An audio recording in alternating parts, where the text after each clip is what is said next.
Bonjour, Erlinda pour vous guider, coach intuitif astrologue, accompagnatrice des personnes en éveil, à votre écoute. Je me réjouis de vous revoir pour ce petit moment de partage sur la nouvelle lune en balance qui aura lieu le samedi 14 octobre 2023 à 19h56.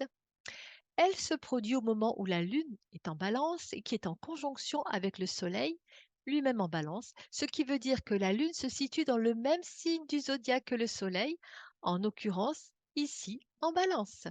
Cette conjonction des deux luminaires met en lumière l'équilibre et l'harmonie, donc période où nous serons tous enclins à rechercher l'équilibre dans notre vie, que ce soit au niveau professionnel, dans les relations humaines ou dans d'autres aspects de l'existence. Ce sera donc un moment propice pour réfléchir à la manière dont on interagit avec les autres. C'est un moment aussi pour créer de nouvelles connexions ou pour renforcer des partenariats existants. La balance est souvent liée à la prise de décision car elle est associée à la recherche d'un équilibre et d'une juste évaluation des différentes options. Nous serons tous enclins à peser le pour et le contre avant de prendre des décisions importantes. Cette période peut ainsi favoriser l'envie de se créer un environnement plus harmonieux et esthétiquement plus plaisant. Cette nouvelle lune en balance peut encourager la résolution des différends par la communication et la négociation plutôt que par des confrontations. Examinons maintenant les aspects importants que cette nouvelle lune en balance forme avec d'autres planètes, car bien sûr, cela va influencer notre énergie du moment.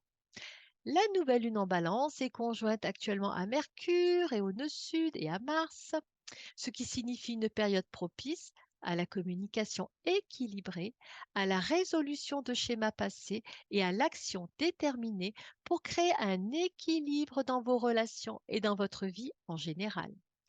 C'est une période où vous pouvez être particulièrement conscient de la manière dont vous communiquez dans vos relations et où vous pouvez travailler sur la libération de comportements ou de schémas qui ne vous servent plus, sans compter que tout ce stellium est en carré avec Pluton en Capricorne, qui lui-même est en carré avec le nœud nord en Bélier. Cela vous pousse à être confronté évidemment à des défis importants liés à la transformation personnelle, ce qui est le cas depuis un moment avec Pluton. On devrait y être habitué. Nous aussi, hein, mais aussi, je dirais, à la communication, aux relations et à la quête d'un nouvel équilibre à tout prix à trouver à la suite de ces mouvements transformateurs. Cela peut évidemment donner quelques conflits intérieurs et des tensions à résoudre. Certes, mais il s'agit surtout ici d'une grande opportunité qui vous est donnée pour faire des changements positifs dans votre vie, en particulier en ce qui concerne les relations, la balance, et encore une fois à la manière dont on communique. La position de la nouvelle lune en balance sur une des maisons de votre thème produit ainsi une influence bien spécifique sur un domaine bien particulier de votre vie et bien sûr, ceci en fonction de la maison dans laquelle elle se trouve. Saturne est rétrograde en Poisson, en trigone avec Mars, conjoint nœud sud sextile avec le nœud nord en Bélier, ce qui ne dit pas grand-chose, ceux qui ne connaissent pas l'astrologie, mais pour ceux qui connaissent, ça vous donne un petit peu une idée. Eh bien, ce qu'on peut dire pour tout le monde, dans l'ensemble, cette configuration intensifie le besoin de travailler sur la résolution de schémas passés liés aux relations tout en utilisant de manière constructive votre énergie et votre détermination. C'est également une période propice pour explorer des aspects profonds de vous-même et de votre spiritualité grâce à Saturne en Poisson. La Vénus en Vierge, qui est conjointe à Lilith en Lion en opposition à Saturne rétrograde en Poisson. Cette configuration astrologique suggère bien une période tout de même où on pourrait être confronté à des défis dans les relations amoureuses et dans notre attitude face à l'amour. On pourrait ressentir le besoin de trouver cet équilibre pressant entre l'expression passionnée de notre nature, Lilith en Lion, et les responsabilités et les limites qui se présentent, Saturne rétrograde en Poisson. Il sera donc alors important de travailler sur la communication et la compréhension mutuelle dans nos relations, tout en étant fidèles à nous-mêmes et à nos besoins, le nœud nord en bélier. Voilà donc la teneur du moment proposée par les transits en astrologie autour de la nouvelle lune en balance. Intéressons-nous maintenant aux enseignements délivrés par le tarot pour cette quinzaine. Et cela nous est révélé à travers le calcul numérologique de sa date, ce qui nous donne 14 octobre 2023, le chiffre 13. La lame de la 13. Nous vivrons donc les influences révélées par la lame de la 13. Alors que nous dit-elle dans le contexte pour cette période? Eh bien, la lame de la 13 nous accompagne dans le contexte de la lune en balance et nous fournit ainsi des informations intéressantes sur la manière dont cette énergie influence cette période. Alors, on peut interpréter que cette pleine lune en balance pourrait, avec la lame de la 13, représenter un moment de transformation profonde, de libération ou de fin d'une situation ou d'une phase de votre vie qui n'était plus en équilibre ou en harmonie.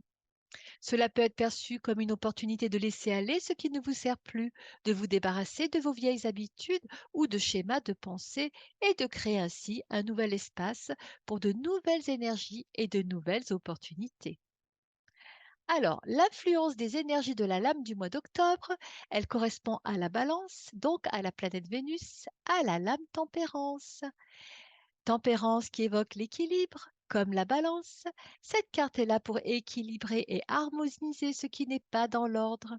Elle représente dans un tirage la coopération et le besoin de consensus avec quelqu'un d'autre ou avec soi-même. Cette recherche d'aplomb est propre au septième signe du zodiaque également. Dans le contexte de la nouvelle lune en balance, il vous est conseillé de chercher l'équilibre, l'harmonie et la patience dans votre vie. C'est donc un moment propice pour travailler sur la résolution des conflits, pour équilibrer vos besoins et vos désirs et pour mettre en place des objectifs qui favorisent l'harmonie et la paix intérieure. Et la carte révélant les énergies de l'allié pour réussir cette période, eh bien c'est le chariot. La balance est le signe du zodiaque qui cherche l'harmonie et l'équilibre, et ça on le sait. Eh bien, le chariot représente ici le besoin de gérer les forces opposées, les défis de votre vie actuelle.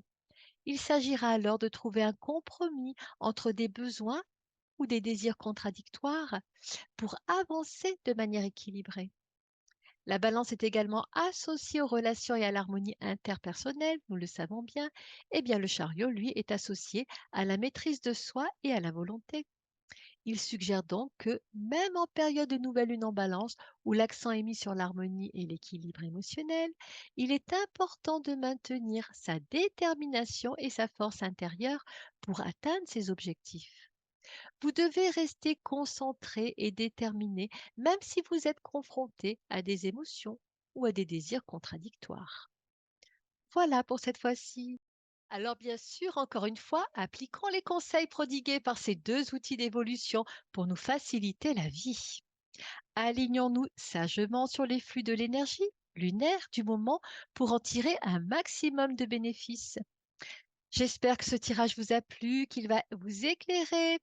Voilà, et bien, si vous souhaitez continuer cette aventure, retrouvez-moi lors de la prochaine pleine lune. Et depuis quelque temps, nous avons commencé toutes les visios interactives et gratuites concernant les ateliers d'initiation en astrologie, tarologie et énergétique, ainsi que toutes les conférences basées sur l'éveil de la conscience, des programmes gratuits qui se déroulent tous les mois. Pour ceux qui souhaitent y participer, vous pouvez vous inscrire sur Facebook ou sur mon site ou sur ma newsletter. J'ai toujours grand plaisir à vous retrouver. Vous pouvez également me rencontrer en consultation si vous en sentez le besoin. Je vous remercie pour cette écoute et cet accueil et je vous souhaite une très belle période. Gardons-nous tous la pêche, soyons heureux et prenons bien soin de nous. Et bien sûr, réussissons par l'intuition. À bientôt.